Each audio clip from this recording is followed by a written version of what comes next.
ভাইরা আমার, আল্লাহর কসম করে বলি, একটা সময় আসবে মন খুলে নামাজ পড়তে চাইবেন। বিশ্বাস করেন ভাই, লিখে রাখেন ডায়েরিতে।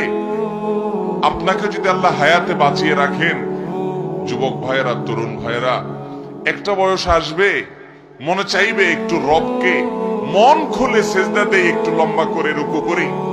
পারবেন না, অসুস্থ হয়ে যাবেন, রোগবালায় ধরে ফেলবে। বাবারে, সে সময় আসবে না?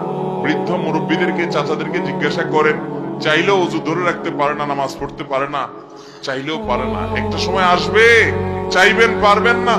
নামাজটাকে সুন্দর করেন, সময় মতো পড়েন, অনেক রাকাত নামাজ পড়বেন, নফল নামাজ পড়বেন। এটার চেয়ে উত্তম হলো ফরজটা পড়লেন, মূল সুন্নত গুলাই পড়লেন, কিন্তু ধীরস্থিরতার সাথে পড়লেন। 10 রাকাত তাড়াহুড়া করে পড়ার চাইতে 2 রাকাত আস্তে আস্তে পড়া অনেক বেশি